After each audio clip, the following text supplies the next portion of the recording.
welcome to another edition of Average Superstar TV.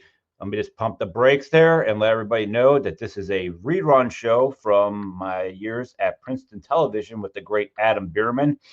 This week, we are with David Howard Thornton. This was a video that this interview got so many hits when this first came out because the Terrifier train was just catching on like fire. This interview is still relevant, and it's awesome how this small film exploded. Please hit that subscribe button. Follow us on YouTube. Please stay tuned at the end for the film dictionary, where you can check out all my latest projects. Adam Bierman, Breathing with Bierman, another mega show. Lauren has promised me. My ego is getting bigger, thanks to Lauren. Because, you know, we've been getting so many hits. He gets these guests, Facebook Live and everything. And then I go around in my little world. I'm kind of getting like people like, this is a guy who gets these Facebook hits. They want to shake my hand and they want to do either that or it's just the way he dressed. I can't tell. Yeah, the way I dress. And so anyway, my head's gotten really big and I think I'm great. And cool. It's all my idea. I mean, my name's on the show. So you know. And I think a good scenario would be that I get jealous of you and I try to like screw you over at the same time and take all the credit. It's the film business. Yeah, Art the Clown, or I love your name. You sound like you should be. You are from the South originally. I am, yes. No, I just forgot it. David Howard Thornton. Why don't you read what you got there? Then hand the puck over. David Howard Thornton, voiceover specialist, actor, IMDb. Check his IMDb credits.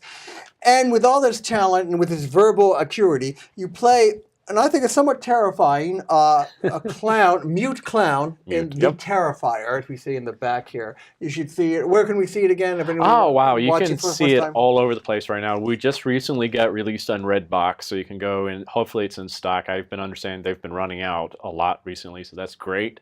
But we're also on most on-demand, like Vudu, Amazon, PlayStation Network, Xbox, all that fun stuff. So, and you can also buy us on Blu-ray combo pack on Amazon. You can go basically to dreadcentral.com and they'll give you all that information. And you're a pretty good actor, though, too, because I saw, but you come here and you're almost like you're serene, almost a scholar and intellectual. Then you play this sociopath. Oh, yeah, my God. You know, as you do. It's always the quiet ones you got to watch out for. Acting. So is this guy going to help you quit your day job? We hope so. It's like, you know, we are here live on a Friday night at Princeton Television. Oh, we're going to go next month, Wednesday, Lawrence. Yes. We move in. We'll be dropping that in a short bit. But when it comes to someone like me who makes my own films and, you know, any of the independent actors, I mean, you're working a day job and then you go to work. You know, then you go to your real work, which takes up so much of your time. So, such as the film that you hear me constantly plug, The Dark Military, as you have to come out. You're hoping when it hits, Adam's in it too. But you're hoping when it hits that you know that you don't have to work your day job. And this film here, Terrifier, which he stars in, I don't even know if you want to call it independent horror film anymore because I think it broke through. Yeah. Especially with congratulations, and especially say hi to Damien for a second there. Hi, Damien. Yeah, we should have had you, but he has to work a real world job too. And if you want to be on this famous show, put me in one of your movies. It's quid pro quo, right? Yes. Yeah. But, you know, it's great. He wasn't very convincing when he said that. Thanks, Lauren. But but really, the review after review, I mean, every time you turn around and there it is, it's all over Redbox. It is, I agree. This is like a great, it might be a little better than Dark Military. Well, as it is right now, because Dark Military can't fight because it's not released. Okay. But I've always said I hate when they hit the reboot button. I hate the constant remix, especially in the horror department. Here is something completely original. It's on fire, and even Kerry Kings from Slayer is a proof of that. Because last week, Kerry Kings from Slayer, his birthday cake. Who was on the cake? Me? Yeah. And now you have his phone number. Yeah, it's crazy. God, I was like, God, like a little nerd from Alabama is on like a rock legend, like metal legend's like birthday cake. It's like, is this my life? And now you're also, I mean, go ahead. I mean, you're starting to get called for the conventions now. Yeah, Something I'm I'm starting hoping to do all these happens conventions. too. Yeah, I could see anyone into the horror thing would love this character and want to meet the person behind you and everything. Yeah, it's a little bit crazy. It's just like I never expected this. I mean, we had hoped for this success, but we didn't really expect it. I guess we're like pessimistic optimists or something. Well, like in this that. business, you have to always try to be rationally pessimistic, though. Yeah, you really do, because we had no idea. We didn't even know if this was actually going to be released to the public, because like we had a hard time getting this out there to the public because it's so violent and gory. We actually had shopped it to different distribution places, and they wanted to put it in the some of them wanted to put it in mainstream theaters nationwide, but they wanted to do massive cuts to the film, especially one infamous scene that's in the film. And but it's a fantasy. Yeah, well, people can handle it. Well, that's the thing, though. It's just like they were trying to water you down to PG-13 they were trying. almost. Oh, like why? Do they think more people will go to see the film? Yeah. Or but you get enough people. R ratings doesn't kill a film anymore, does it? Not really. I mean, I think like you look at the success of like Deadpool and Wolverine and stuff like that recently, where they have done great job bringing in people. 13-year-olds go with their older brothers and sisters. Well, that was part of the fun back in the '80s when I was growing up. Was sneaking into these because it was like, ooh, forbidden. I shouldn't be watching this. And that's Freddy Krueger. So you saw Freddy Krueger and stuff like that. Oh God, yes. So what you're having a rough? Let's take it back. So you're having a rough time getting this out. What was the turning point? Like, did you kind of notice, like, what did it? What did it was Uncle Creepy, Steve from Dread Central Productions. He had seen our film, and he fell in love with it. He's like, he calls up Damien. It's like, I want to get this out there to the world. This needs to be seen by the masses, because before that, Damien was about to just go self-distribution, which would have been really hard for him. And Steve came in and basically saved it. All the people at Dread Central, they had faith in us, and hey, let's get this out there to the public. And I think it's done amazingly well. Especially, I don't think anybody was expecting it to take off the way it has. It's selling on Redbox and everything.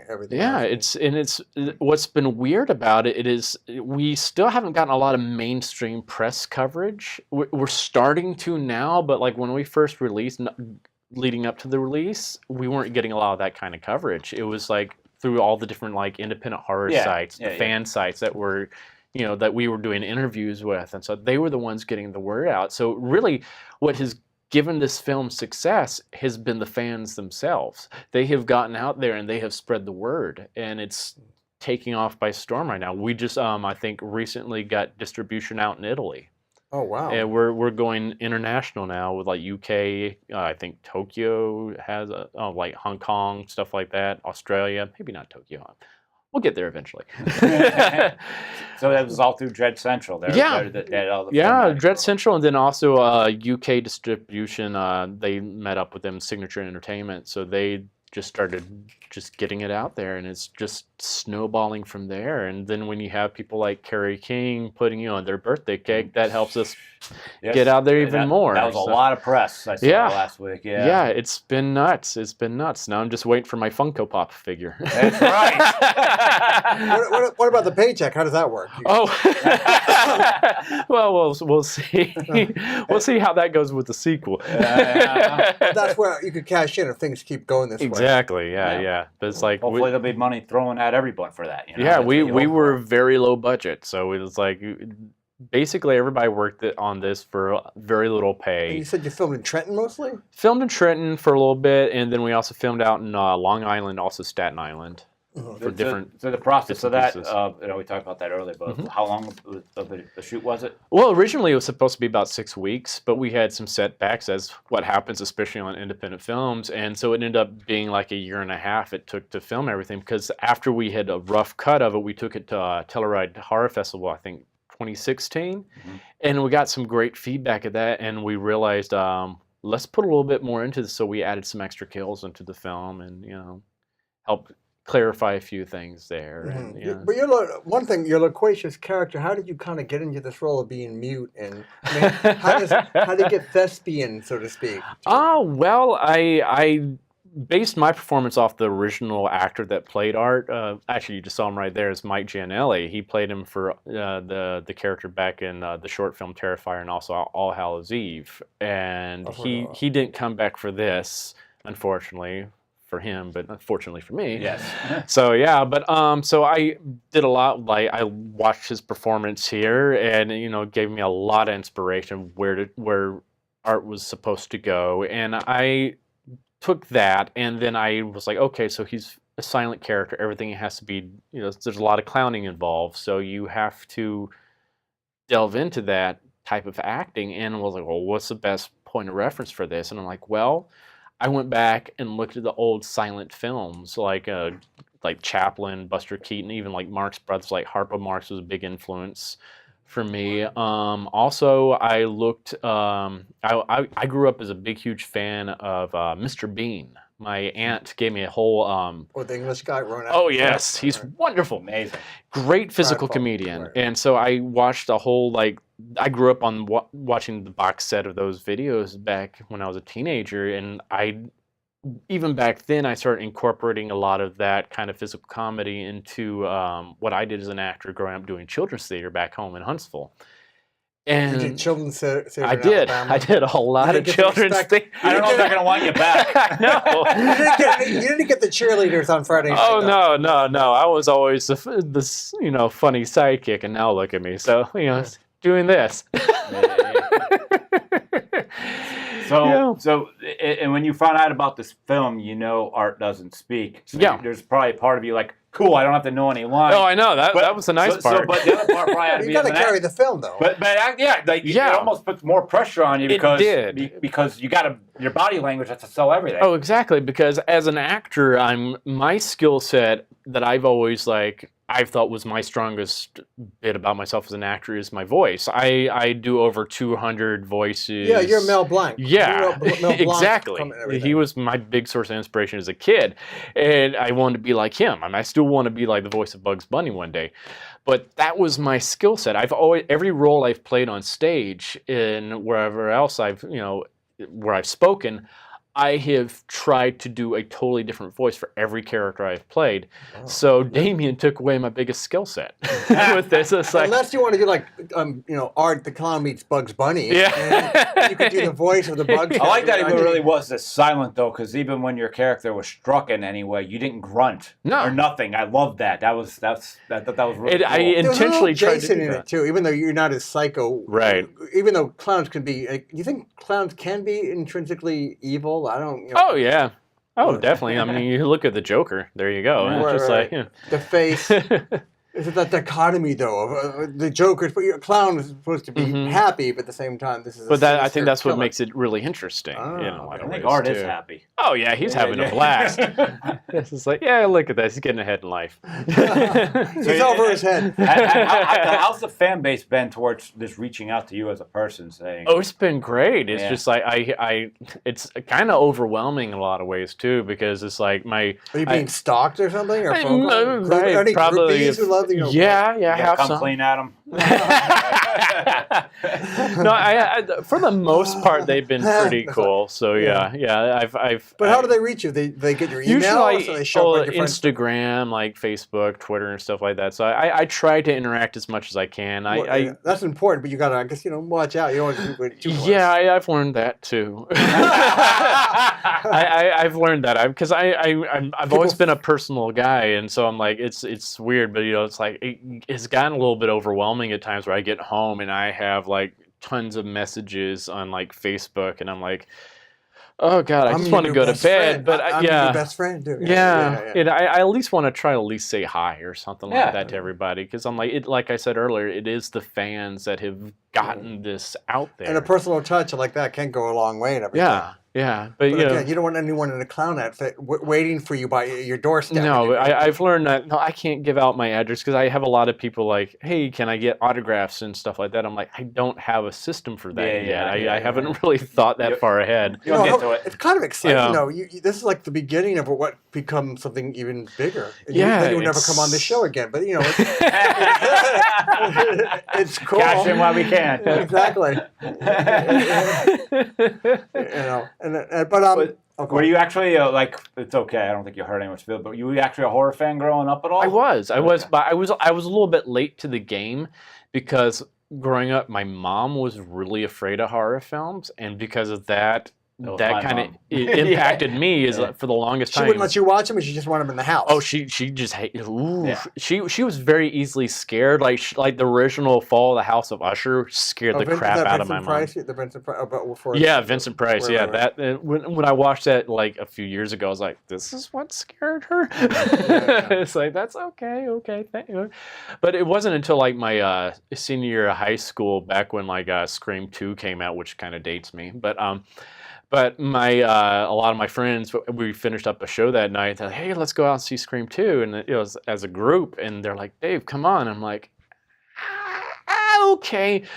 And I'll suffer. And I had a blast watching that. I was sitting just laughing my head off. I had so much fun watching everybody else scream their heads off and everything. And I was like, this is more fun. I like this. And after that, I kind of just started like binge watching horror films. Especially when I got to college, my roommate and I would go down to like local movie gallery and just rent a whole stack of tapes and just that whole weekend just watch them all. What, from the 20s on up, or yeah, more from like I would say the 70s on. Mm-hmm.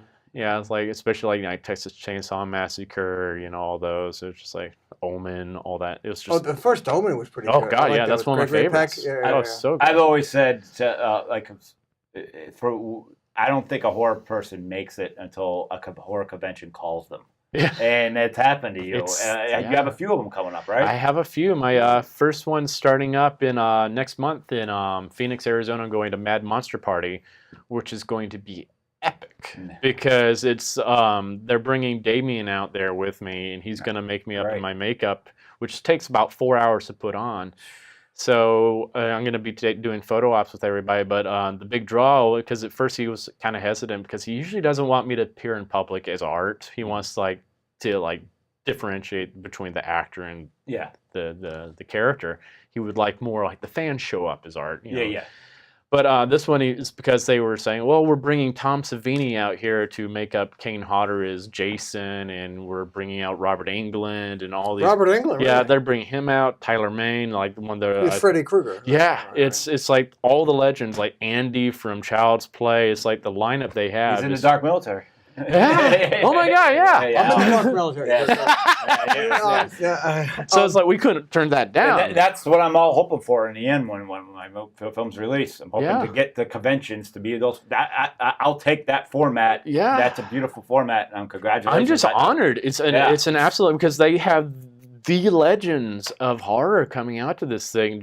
And here we are, this small little independent horror film, and they want us to be a part of it. Are they paying you to go out there, and they're going to pay you for you got to pay money for each picture taken? I am. Anyone pays you for that talent. It's weird. They're paying you for what you did and everything. Yeah. That's cherished. Then they want you. And I just think that's great because I just feel because I'm a guy that lives at conventions all the time. Yeah. Like that's. I've always wanted to be on that side. I've always wanted to be on that side. Yeah. I'd never want to call the convention and be like, "Do you ever hear me?" Yeah. Like you don't want to do that. You want them to call you. And that's a horror. Exactly. Yeah. So it's like between desperate. Between Damien, But people want to pay you for being art. Yeah, it's weird. I'm saying between Damien creating Art the Clown, Dark Military, and the characters I'm bringing, you're trying to bring new life so we don't have to constantly see the reset button hit. And I'm so glad you guys broke through. Yeah. Because we finally got somebody new. Yeah, because you know it's what? Like they just keep hitting that restart button. Well, it's safe. It's totally safe because it's already it's already built project. But we got Jamie Lee coming back to fight Michael Myers. This happened 20 years ago. Yeah. We've seen Not this many again. Sequels can be amazing. Yeah, no, it's just like there's a certain time where I just feel the characters have gone as far as they could go. Yeah. They need to be shelved, and I'm just glad, your character and Damien. I'm so glad that it worked out, and I'm hoping it happens for my film and everybody else that's trying to bring new light to this. And that's what we're trying to do. We're trying to bring new life, especially to the genre itself. It's because I know there's one kill that happened in the movie where people got upset with us because they're like, "Oh, you broke the slasher code." I'm like, we didn't break the code. We kind of revolutionized the code. So what was the kill for the audience? It involves a gun. Yes. And oh, it's that's right. like, I did see that. Yeah. And I said I was happy with that. Yeah. What was the rule on that? Who made up the rule? but it's not like he's going around just shooting everybody willy-nilly. This is something my character uses as a last-ditch effort. That's his contingency That's interesting. plan. Yeah, I did see it. And also we don't have rigid dogma. You can't talk down to your parents, but I can because I'm not getting paid. Don't be such dorks, okay? So they cross the Rubicon and your Old Testament feelings about slash. You're from the South. You understand? And stuff. So cracker. I don't. It's like saying that. It's just like, oh, don't go up in the woods to that cabin. Something bad happened there, and they go anyway. Or this is a haunted house that you shouldn't go in there, and they go in it anyway. Like, you want to say, like breaking the rules. Yeah. Like, how many times are you going to see that recycling? So what? They tried something different. It worked. Yeah, exactly. Yeah. You know? Yeah. It depends how it takes off. But we do have our cliches in there and Yes, stuff you like that. did. Because this is a love letter. You're paying homage. Yes, and that's what this is. This is a homage to like the slasher genre in itself. It's like, because I know another criticism we've gotten is like there's very little plot. I'm like, duh. It's like go back and but look at the original slasher films too, especially like the Friday the 13th But you still wanted to watch what happened. Yeah. It was still a roller coaster ride, and you wanted to see who was going to get it coming up. And with that too, it's All Hallows Eve and the Terrifier. You know there's more coming. Right. It's like I've already announced the Dark Worlds up front, 1, 2, and 3. We got a trilogy. We don't have to explain everything in one shebang. And there's something, one thing I like, which is repeated. What is that? Is it omnipotent? What is there that it seems indestructible? We get its come up, and it just continues on. It's like diabolical path, though. And I think in a way in this movie you see a little bit of art's true origin that happens, especially near the end of the movie. That's always important. Yeah. And then people are invested in the character and start thinking about it and talking about it. And yeah, exactly. And then you can go on discussions and promote it by discussions and everything. Yeah. I'm getting upset. He's getting paid. That's the horror. You want to hear the horror? I'm not getting paid for this. I want to hear horror. People pay to see the Fast and the Furious films. I don't get it. That's a real horror movie. I know. I mean, I'm gonna segue away and be snooty for a second. My wife, I'm gonna go wherever she works. Some people are like they paid for tickets 10 weeks in advance for Fast and Furious 7.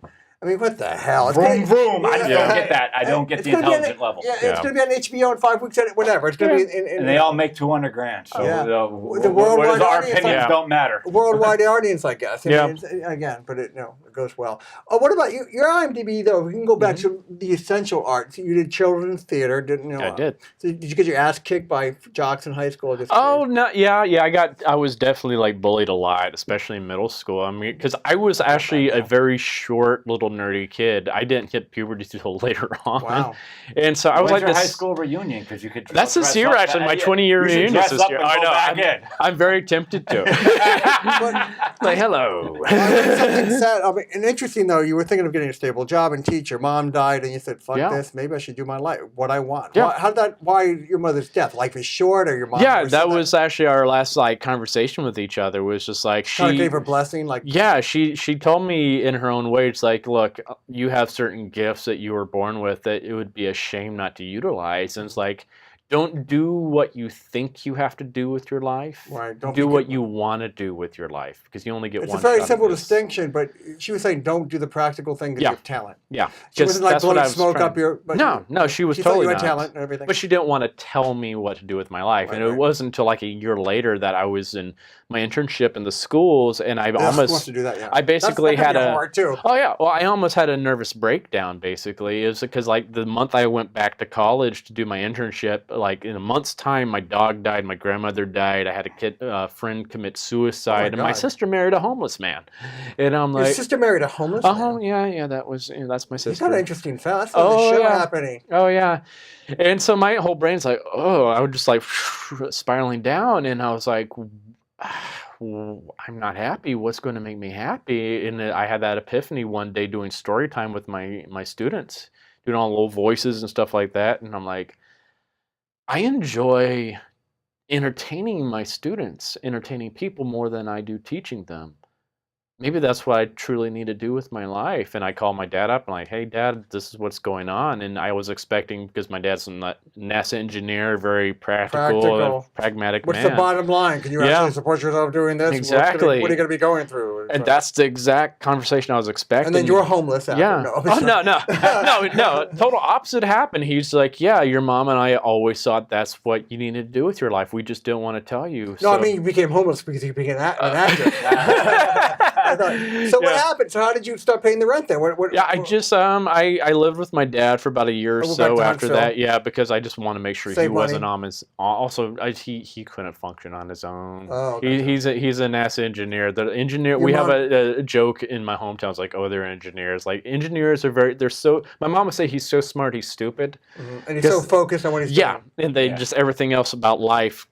They don't understand. The practical day-to-day stuff he needs. Yeah, he did. When he met my stepmom, I'm like, okay, now he has someone to take care of him. And he can go out and think about things and not worry about the plumbing. That's when you jumped to New York? That's when I jumped to New York. I was like, okay, I'm going to come up here. What roles were you getting? What were you doing first? I started off just doing, oddly enough, my first job here, I got like a week or two. It was for this, it's called Voice Asia. I don't know if it still exists, but it was for like I was basically like the Verizon guy for like South Korea, China, and Japan. Can you do some of the voices? I just did Voice Asia.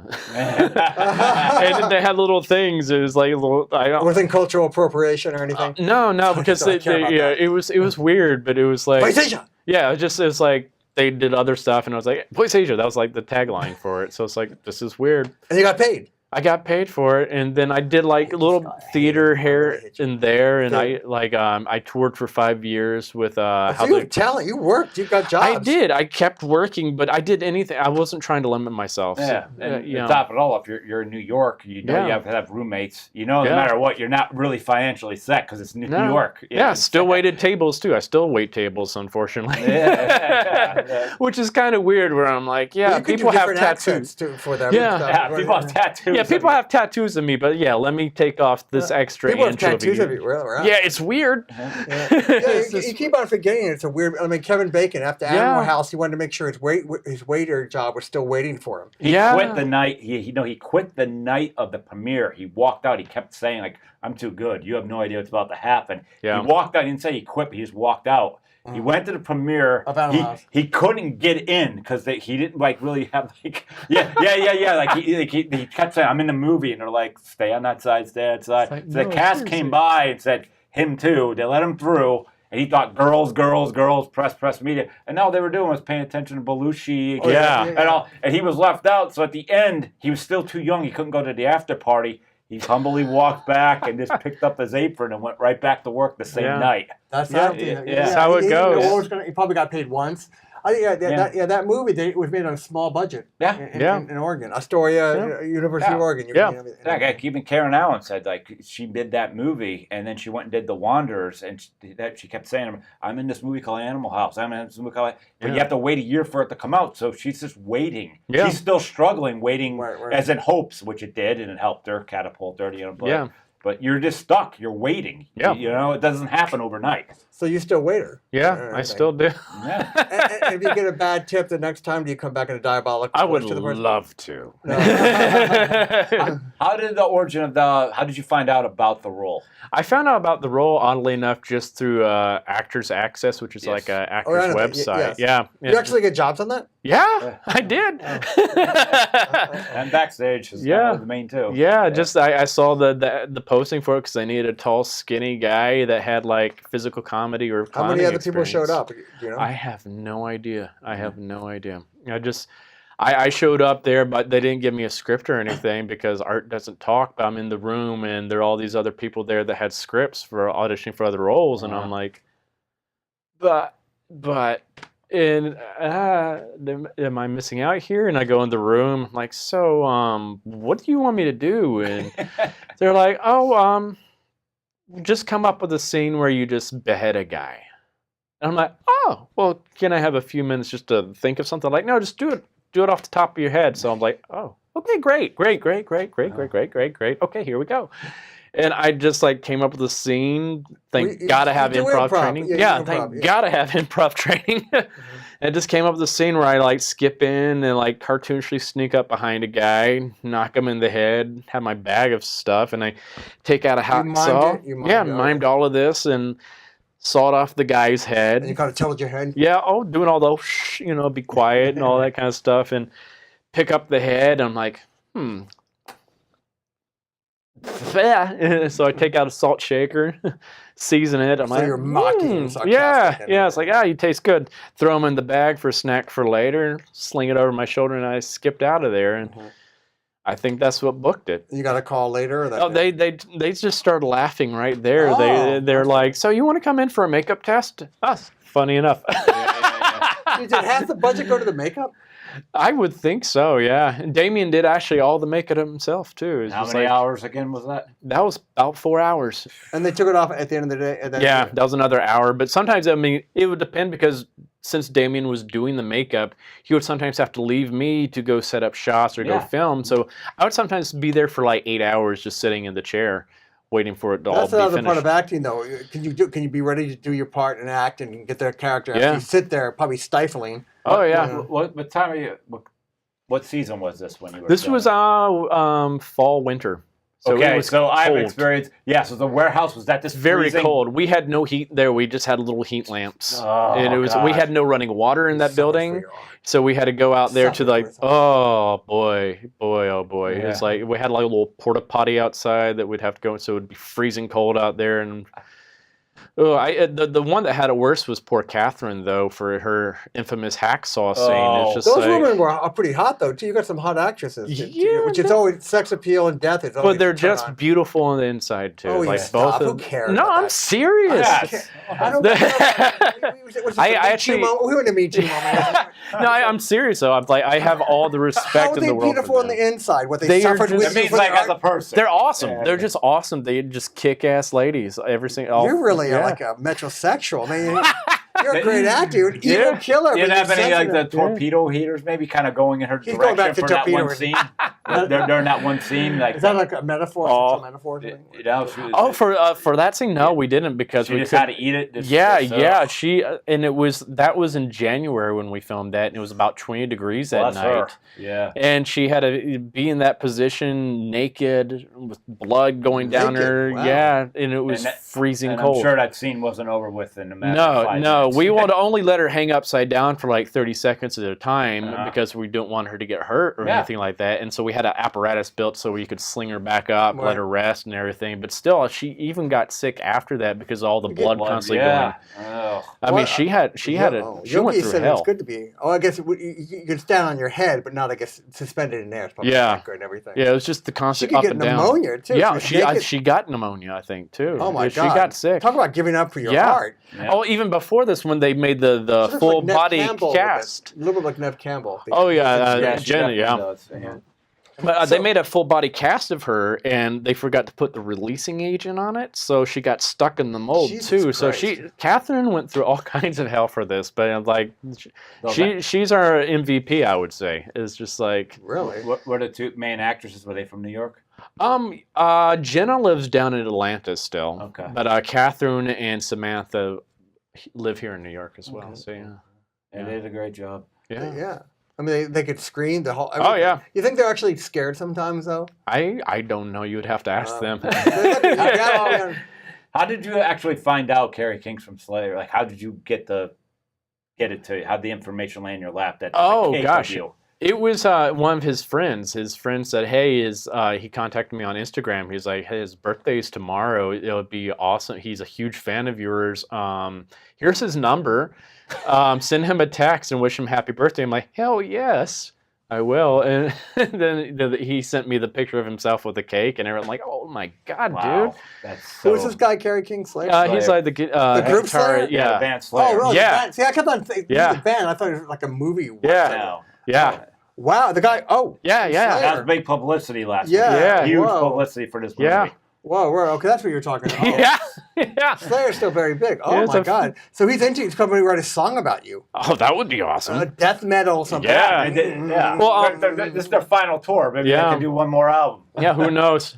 Well, Paul Wiley from Marilyn Manson actually did all of our music for the film too. Oh, really? Yeah. Anyone with Marilyn knows the dark side in a way. Yeah. So it's kind of sweet. It's just like Good. Damien's got some good ties. That's good. Yeah. It's unexpected, but it's pretty freaking sweet. What about my acting charisma? Are you feeling it? Oh yeah, I could definitely kill you. I love it. He wants me to shut up. Yeah, well, I think we've done Archer put on the shirt. It's all of the bad shirts. Oh yes. This is it's just a marketing tool. So great tablecloth. And you took some of my questions with the tough film at night. Yeah, we discussed that one. Go through the checklist. Are you going to be art again? Oh, Do you want to be? Definitely. We were definitely What having makes sequels. clowns creepy? Well, they've been creepy throughout centuries. Well, I think what that is more is because they walk that fine line of the uncanny valley where they're human but also inhuman at the same time because of the exaggerated movements and like makeup and costumes and stuff like that. So that kind of unnerves people, I think. Okay, I go to the streets of Princeton and have people ask their own questions. So you're getting the street vibe. Oh, nice. Some comment. This is still a salient question, though. Did you ever go crazy playing crazy people? Did you go home with the character, or you're like a method actor from it, or something? No, I didn't have to. Do you fear that you might kill somebody? No, I didn't go full Leto. So no. I've always been the type where I can just turn it on, turn it off as soon as I need to. So you're more British, you know. Yeah. No method. There's no method here. Nah, it's like. But I won't knock anybody that does it. Though. It's like you do what you got to do, whatever gets you into the and if I like none of the girls in this, no one else was really method. So it's like, but if they were needing me to give them certain things, yeah, sure, I can do that. This is from Judith in Princeton. Did the director give you leeway to develop the characters he saw fit, even during filming? He did. That was what was fun about this. Is like sometimes Damien had everything down to a T, even like which way he wanted my head to turn for something, really? Or like the look he wanted Chaplin on my face. was like that, they said. Yeah. I mean, he actually... He knew what he wanted for certain bits, like when I unload the gun at Jenna and stuff like that, he was very specific. It's like, I want no emotion, nothing. You just dead eyes, all that. I'm like, cool.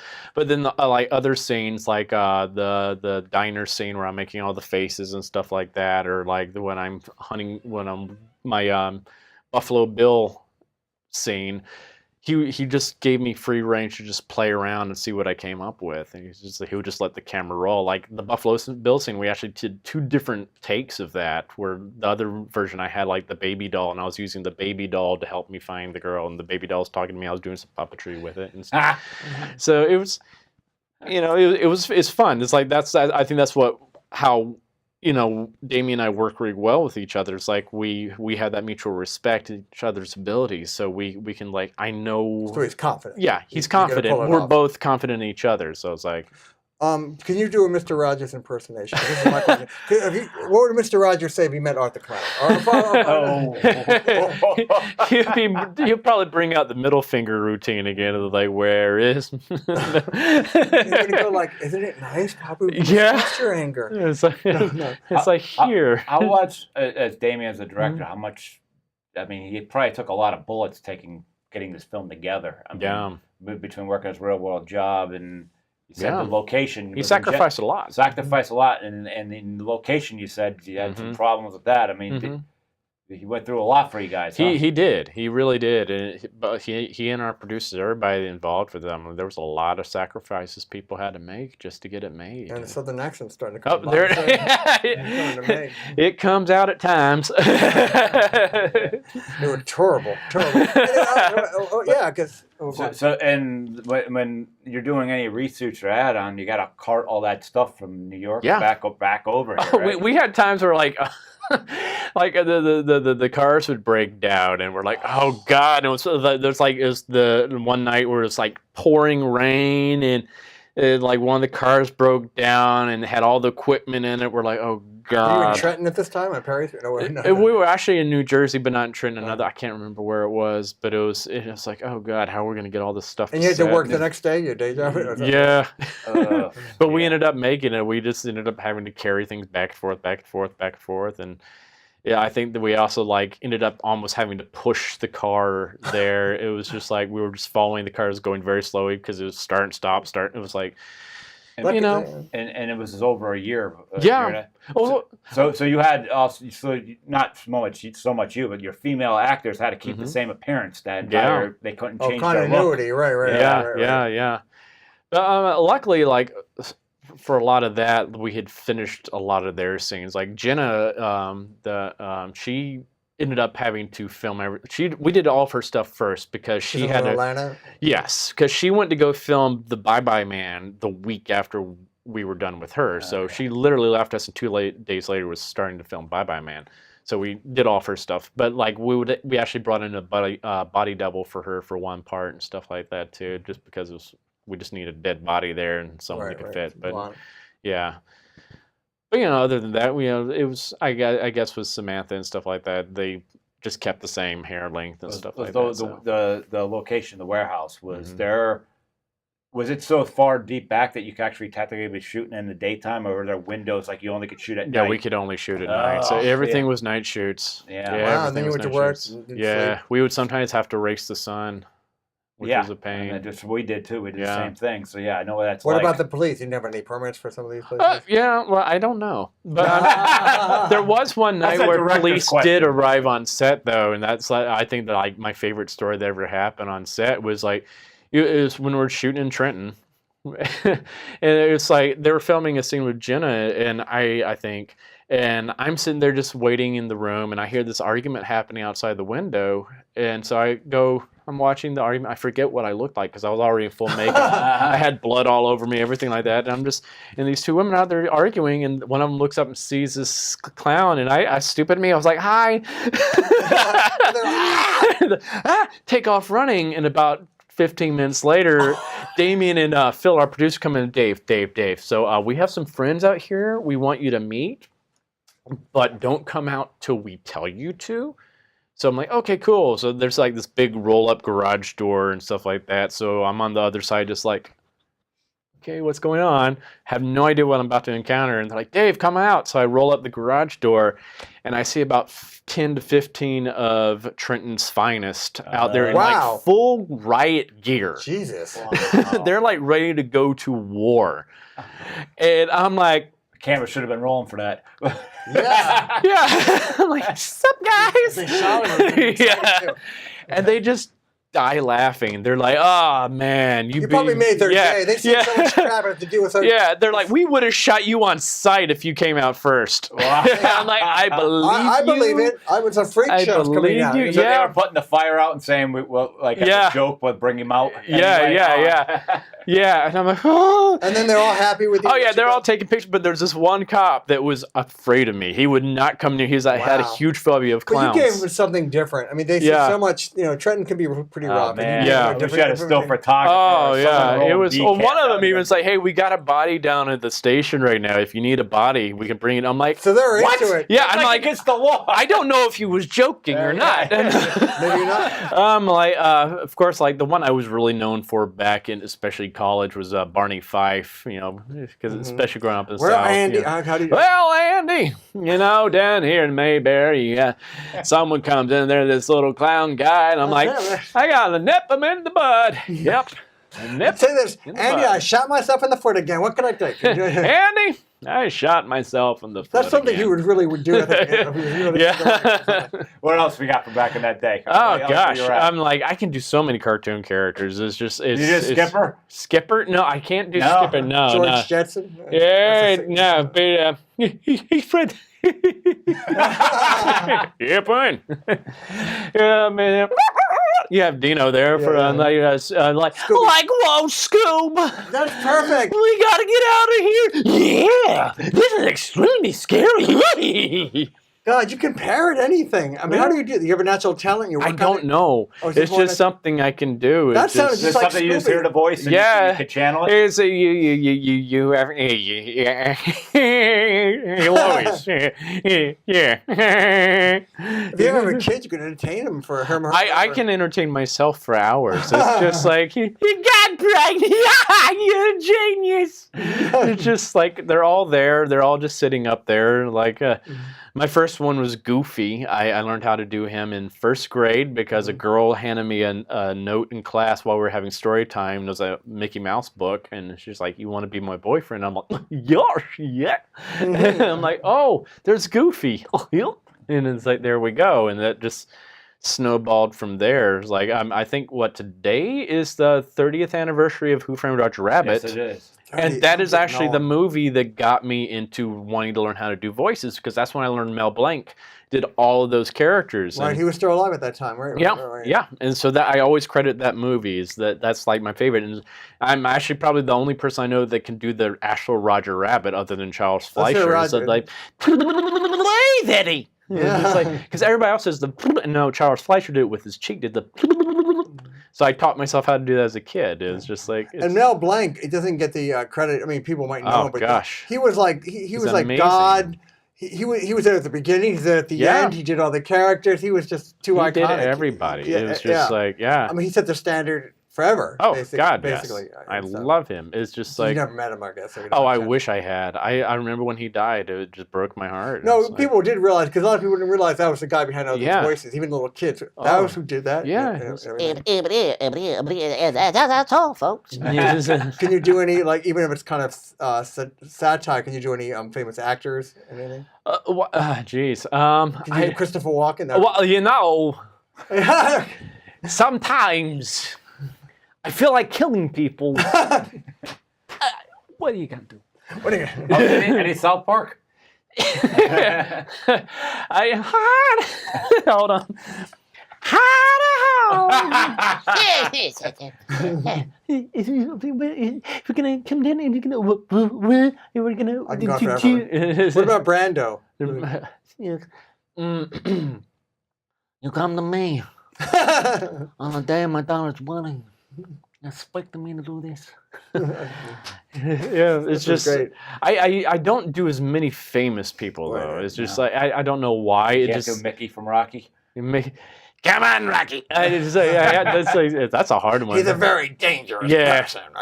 Yeah. Every accent I do just sounds the same. It sounds like a retarded person. It sounds like with a bad accent. Yeah. I've had fun trying to do like the Joker and stuff like that. I played the Joker on a the web Heath series. Ledger or the Jack Nicholson? I'm more of like the Mark Caesar? Hamill.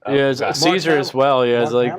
Mark Hamill is the Joker from the animated series, which I think is the best. The very dark. Oh, yes, Betsy. That's Mark Hamill. That's Mark Hamill. Oh my God. Oh. Yes. That could scare somebody.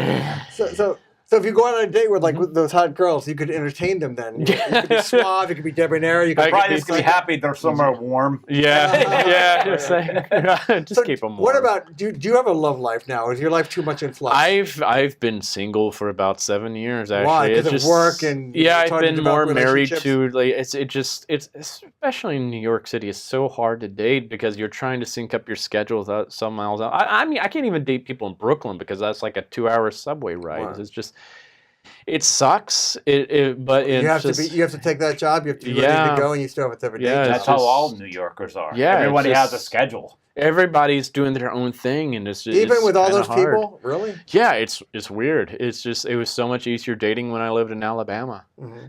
So it's just like, I would love to find someone. Mm-hmm. But someone is out there, maybe in town and everything. I know. What kind of person do you want? Do they have to be a horror film fanatic? No.